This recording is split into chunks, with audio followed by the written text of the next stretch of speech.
చంద్రగిరిలో YCP TDP మధ్య మాటల యుద్ధం మరింత ముదురుతోంది. చెవిరెడ్డి పులివర్తి మధ్య ప్రెజెంటేషన్ వార్ నడుస్తోంది. పులివర్తికి ఎలాంటి గాయాలు కాలేదు అని చెవిరెడ్డి వీడియో ప్రెజెంటేషన్ చేస్తే ఆయన చెప్పినవన్నీ అబద్ధాలే అంటూ నాని కూడా ఒక వీడియో ప్రెజెంటేషన్ ఇచ్చారు. ఆ ఇద్దరి డైలాగ్ వార్ ఇప్పుడు చూద్దాం. అప్పుడు దాకా ఎలా ఉన్నారు? సంఘటన జరిగిన తర్వాత తనకు ఉదారుగా ఉన్నాడు, ఎంత యాక్టివ్గా ఉన్నాడు, ఎంత యాక్టివ్గా నడిచాడో మీరే సాక్షి. జరిగిన తర్వాత కరెక్ట్ 2 hours తర్వాత ఇంటికి వెళ్ళారు, డ్రెస్ మారింది, వీల్ చైర్ ఎక్కారు, కాళ్ళు కట్టుకట్టారు, చేతులు కట్టుకట్టారు, వీల్ చైర్ మోసుకొని వచ్చారు. అరే జరిగిన 2 గంటలకు ఏం జరుగుతుంది అక్కడ? అది నాకు కాదని చెప్పండి వీడియో, అంత యాక్టివ్గా ఉన్న వీడియో నాకు కాదని చెప్పండి. 2 hours కంతా ఈ పరిస్థితి ఎందుకు వచ్చింది?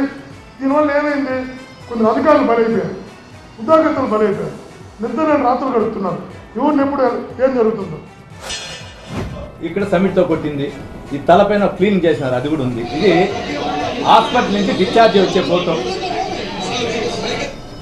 వారికోస్ వెయిన్స్ వ్యాధికి కేవలం 30 నిమిషాల్లో చికిత్స. కాల్ చేయండి 9989527715. ఇది అక్కడి నుంచి నేరుగా మా గన్మ్యాన్ గారి దగ్గరికి పోయి ఆయన పరామర్శించింది.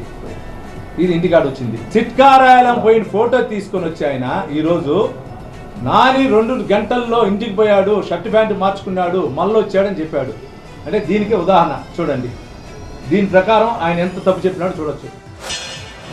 తన ప్రచారాన్ని పెంచుకోవడం కోసం ఒక వ్యక్తి తన పేరుని జనాలకు తీసుకెళ్ళడం కోసం ఆడినటువంటి ఒక చిన్న నాటకం ఈరోజు ఏ పరిస్థితి వచ్చింది? ఎవరు మనశాంతి లేకుండా బతుకుతున్నారు, ఉద్యోగస్తులు, పబ్లిక్ కూడా ఏం జరుగుతుంది తెలియకుండా. అదే కాదు నా మీద జరిగింది. ఇంటికి వెళ్ళిపోయాం కదా, నువ్వు కూడా 14 మంది కూడా ముందుకు వెళ్ళిపోయింది, సరిపోయి ఉంటుంది కదా.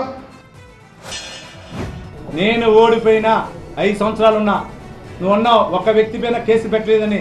నా పైన 2019 ఎలక్షన్ అప్పుడు చూడండి, నా పైన ఒక కేసు లేదు.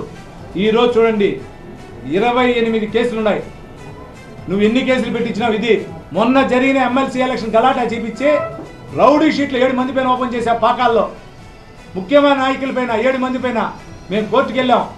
నీకు సంబంధించిన తుమ్మలగుంటలో దొంగ ఓట్ల పైన చెకింగ్ వచ్చిన నా భార్యతో పాటు మా గ్రామ కమిటీ అధ్యక్షుడు బిరుదాల భాస్కర్ రెడ్డి పైన, మా భార్యతో పాటు వచ్చిన మధు అనే వ్యక్తులపైన 6 మంది పైన కేసులు పెట్టించావు. 2 గంటల నుంచి నీ కుమారుడు, నీకు సంబంధించిన అందరూ కూడా ప్రతి నియోజకవర్గంలో పోయా రెచ్చగొట్టడం జరిగింది.